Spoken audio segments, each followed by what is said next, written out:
Welcome back to another episode on educational reforms. I have our guest Arvinda Tannir on the show. So, last episode we talked about the typical problems we face and some of the potential solutions we can look at. But today I think we'll dig a little deeper into what these solutions can be.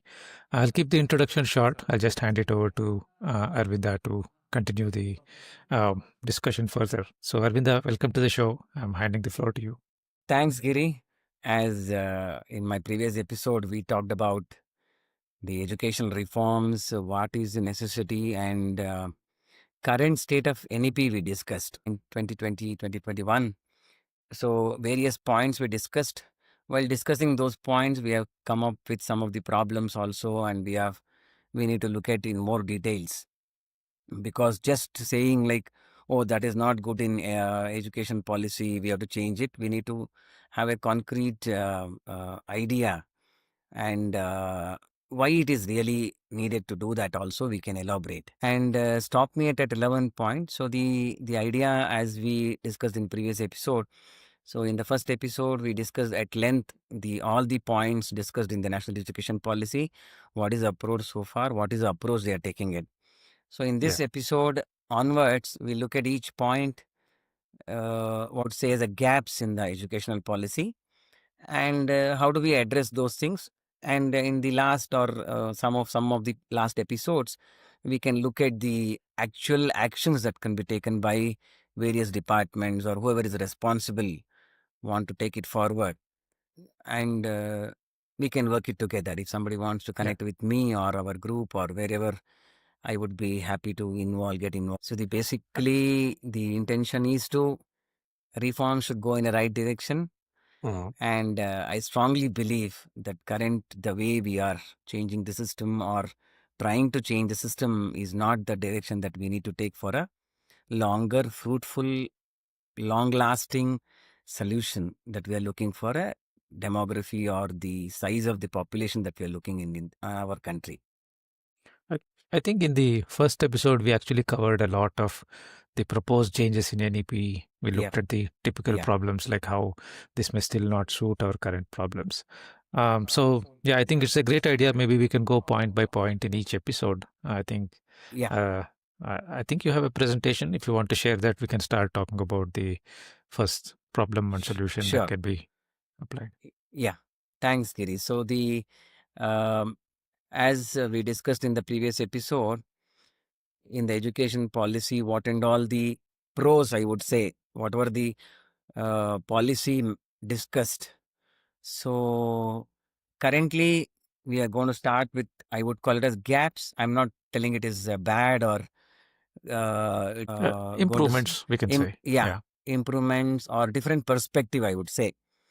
Because it would have been discussed by experts committee, so many people would have got involved. So I won't call it as it's bad, or because many people have their own perspective.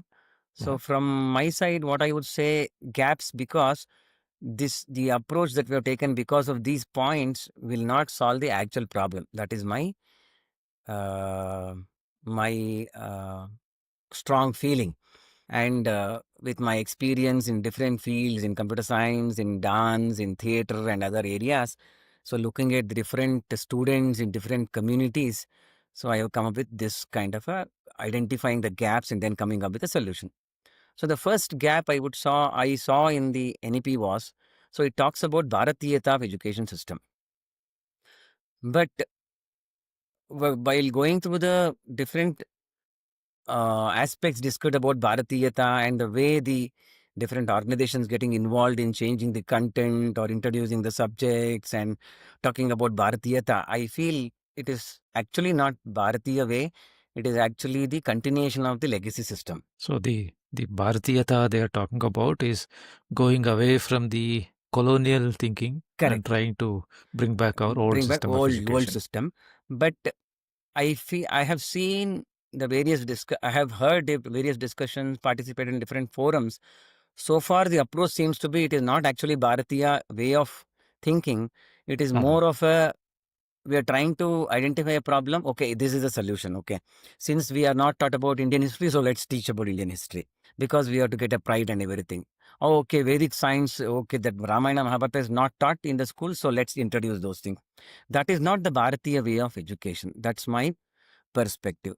But first and the foremost gap I saw was, so the NEP formalizes education from age 3 for some vague reason. In the initial document, they claim like age 3, the brain will be developing, it has a very high absorbing capacity, so then we have to train the brain to absorb more content and everything. But our tradition was like sending a student to a Gurukula was at the age of 8, actually. It's not even at 5 or 6.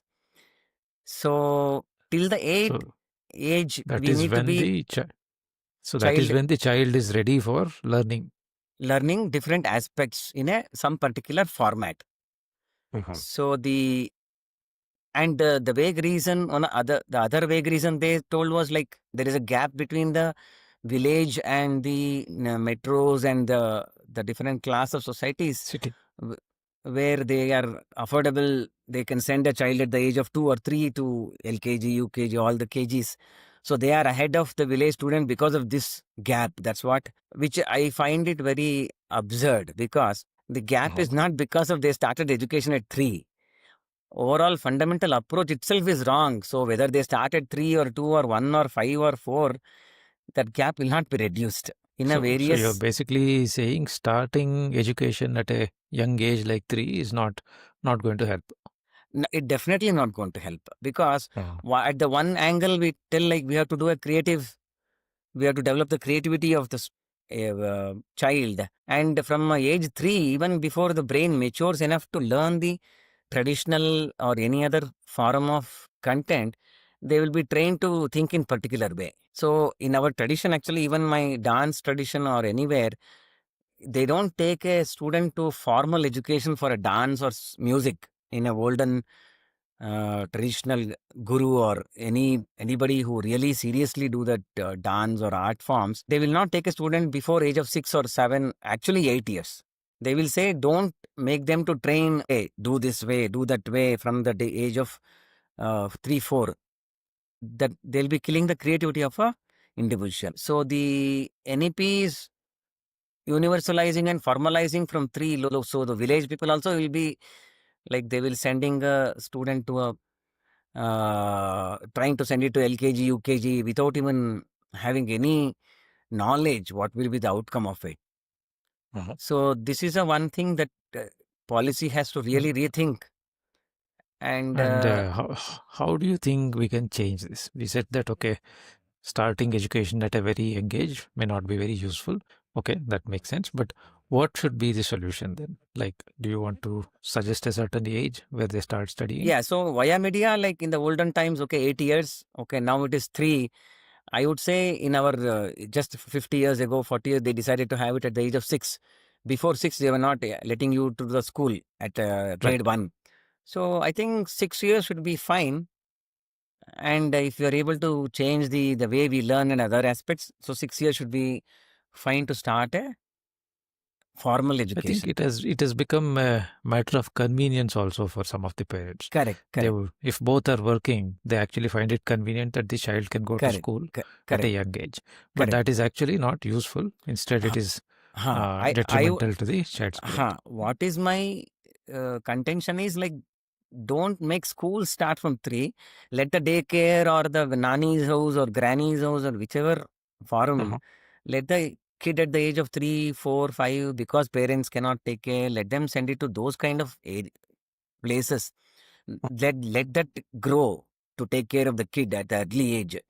Not the school should not be taking care of the kid at the age of 3 or 4. Uh-huh. So they should be at certain brain development to start looking at formalizing the learning. So because the whatever you tell, okay, rote learning is not, we have to remove and everything. But if the way our whole population thinks education means, so they will start rote learning from age of 3 only. Right. So better we avoid this pitfall. So So we should say school should start from age of 6, not beyond that. Anybody running daycare or any other nanny house or granny house or any other activities at the age of 2, 3, 4, looking after the kids, it's a different model which is not linked I to your think education system. correct. I think parents get into this worry phase where they think that, okay, if Huh. my child is not educated enough by a certain age, if he Correct. doesn't have literacy, he will Yeah. have problems or he Yeah. will not be able He to will face go behind society. other Hmm. students and everything. Ah. But So I think that when is where parents get worried. correct. Yeah. So that's why you have to start formal only after the age of 6. Before 6, you start running some other form of, like Anganwadi was there, right?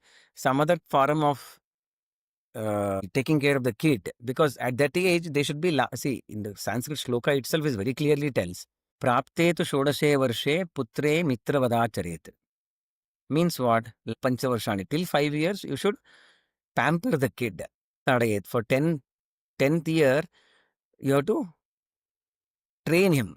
Tadayat means you should not hit or something. You should bring him a discipline, Discipline. learning and everything. You have to start. So after 5. So prapte to shodashe varshe. When once he becomes 16, mitra vadachare. That means your son or daughter becomes like a friend. They are not friend, but they will become, you have to treat them like adults where you can talk to them in a different way. Not like a kid, 5 years or 10 years or something. So when the shloka itself clearly tells Lalayat till 5 years, you should not put him into any school or anything.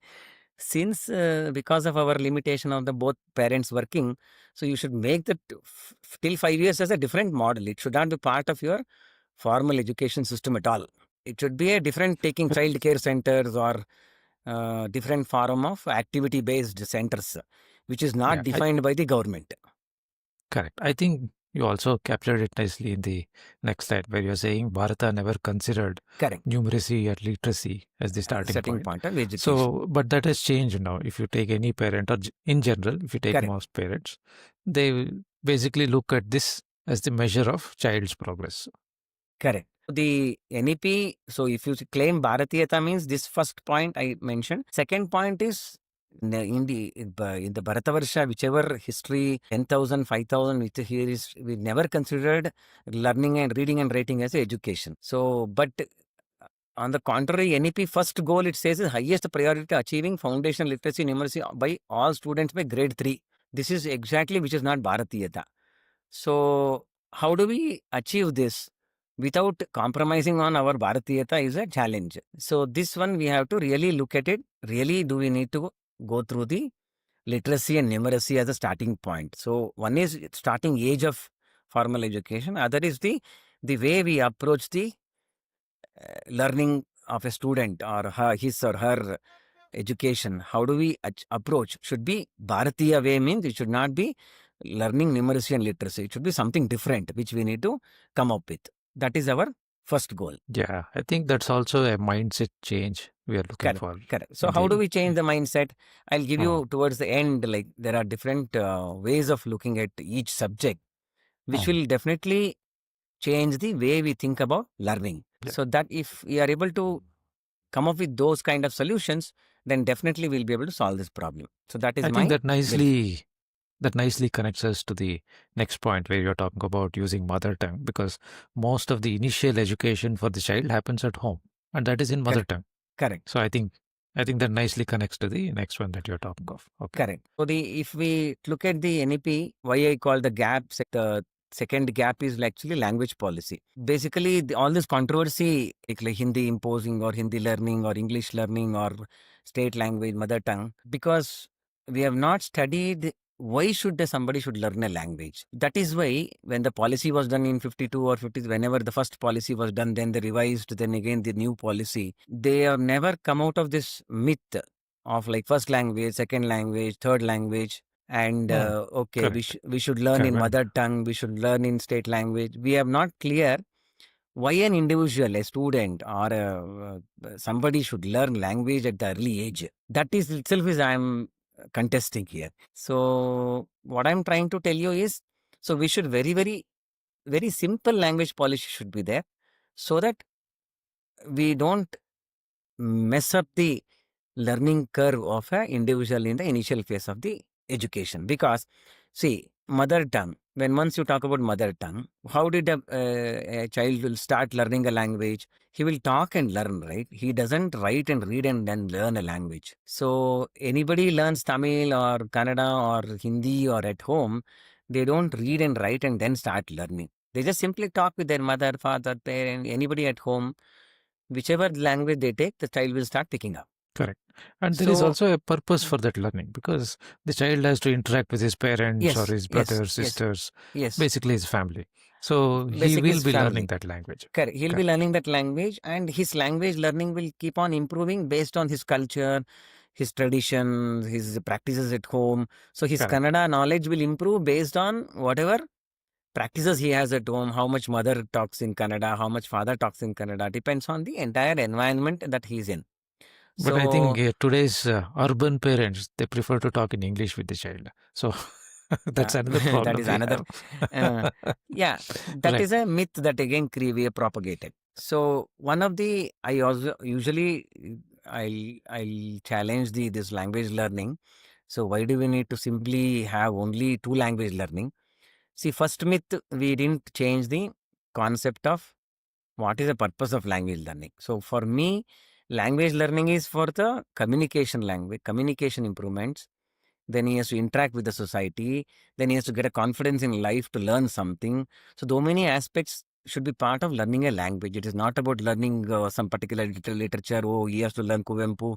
He has to learn Kumara Vyasa. No, no, no. Hey, there's great literature in Sanskrit. He has to read all the literature. That should not be our seed point. I So, think that mhm, you basically covered two important points on this. So one is we talked about how NEP is also based on some assumptions that starting at a young age is good, and also that it's the best measure is literacy and numeracy, which may correct. not be, I mean, which is debatable. Mm, And then we are talking about using mother tongue and how actually children learn naturally. So all of these three things are, I mean, basically we can incorporate some of these natural learnings into younger age correct. curriculum. Why I am talking more in detail about this language learning? See, policy talks about medium of instruction as mother tongue. State language is there, and English is there. We cannot run away from English right now. Hindi. So this mother tongue. So you are a Telugu mother tongue, right? So do you want to learn all the subjects in Telugu, or Correct. was how do you make it? Like in Bangalore, you have 100 language people speaking are there. Correct. There is a So the other Sindhi beauty of the way we learned, at least the way I learned, is I never learned I never formally read or studied Telugu. correct, But I understand it perfectly. I speak. I can write little bit because there is similarity to Kannada. But correct, then that's the language I use everywhere within the family. correct. Same thing with Kannada. Learnt in school, then we use it every day. Again, Huh, very huh. smooth. English Uh, anyway, de facto, everybody is picking up.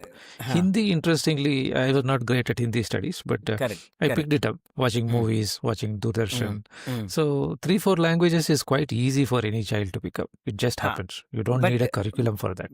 correct, and you don't need a textbooks for it to Correct. like, oh, you have to read Shakespeare, you have to read some great literature, and that has created a language divide. See, English is a very difficult subject in villages. So because of the way we have taught the language. And we have been confused, like third language Sanskrit means what? You write Kannada using, learn Sanskrit using Kannada. What is the Mhm. meaning of it? So there is so much of confusion in the whole policy. So what I would So try to why say, don't you study Sanskrit in Sanskrit itself? Why are you Sanskrit bringing itself, another language? and Correct. study when you are required. Mm. When you see, and I always highlight 2 points. One is, see, do you know Bose, right? Boson particle, Bose scientist. So somebody asked him, right? Somebody asked him saying, can you teach physics in Bengali? He said, yes. If I say no, that means I don't know physics. So we have not understood physics is not in English. We have not understood Mm. maths is not in English. Mm. Each subject has its own language. That that means we have to break the barrier of language to learn the knowledge. So language itself is one knowledge. So learning Kannada is getting one knowledge. Through Kannada, I am learning something is different thing. So Correct. we have to understand Correct. to segregate those two parts. So what we have made mistake because British wanted English. So we have told whole life is based on English, which is Mm. untrue. Because when one scientist used to come to my house, he used to tell me, see, if you want to study Indian history properly, if you don't know Sanskrit, that means you don't know Indian history. See, each Right. subject, physics has its own way of understanding the concepts of physics. It is, you can write it in English, Kannada, Sanskrit, whichever language. So this myth also is not broken in the policy. Second myth is we have to have mother tongue as a medium of instruction. As I told you, the problem is mother tongue. It is not possible. How many mother tongues are there in Kannada? Bangalore itself, there will be so many mother tongues are there. How can you have a school with Correct. different mother tongues? You have so many Tamil people, Telugu people, so Everybody is there. many North Indians Sindhi, are all well yes. settled. No, Yeah. in North India also, Bhojpuri is there, Sindhi people are there, there are Marwadis are there are so many languages are there. So, school is not to promote mother tongue or to learn mother tongue. So, the simplest possible policy should have been like, whichever state you are in, you learn state language. That is not medium of instruction. You learn English because whole population is behind English. We cannot run away from it. So let's have only two language policies, state language and English. Other things are optional. You do or don't do. You learn whenever you require. When I want to study Sanskrit, I will study. Whenever I want to learn French, I will learn French. Whichever language. So just just to look at the topic, if you want to have one or two key points that would really help us solve this particular topic on these fundamental gaps we are talking about, This which will both that the be? topics. See, both the topics we discussed here, which is supporting. So, to bring in Bharatiyata, we have to change the way we learn language, and our policy should emphasize on minimum language learning with a maximum impact. How do you do it? I'll give a solution at the end. So, Okay. which will bring in Bharatiyata 100%. I think people have kind of forgotten what Bharatiyata really means. And that's Exactly. what you're trying to bring back. Okay. Yes. Okay. So I think we also discussed that we should split these episodes into shorter, more Yeah. digestible chunks. So I Yeah. will take this moment to maybe pause and we Yeah. can end this episode and we can continue this as the next topic in episode 3. Yeah. So Arvinda, anything you want to wrap up on this particular topic before we close this episode? So the towards the end, as I told you, we will go through the actions that we need to take. So the first action would be we have to look at Bharatiyata in a much larger context and find a crystallized solution which will bring in Bharatiyata with a modernity and for the entire scale of country that we are talking about with the population and then different aspirations. So we have to bring in Bharatiyata definitely into the system, but not the way we are currently thinking about in the current policy and the way we are implementing. Thank you. I'll use this moment to end this episode. So viewers, do come back for our next episode. We're going to continue on to the next topic. Thank you for watching. Make sure you subscribe and support this small channel for us. Thank you. Thanks, Arvinda. Thanks, Giri. Thanks for taking time. Yeah. Thanks to everybody.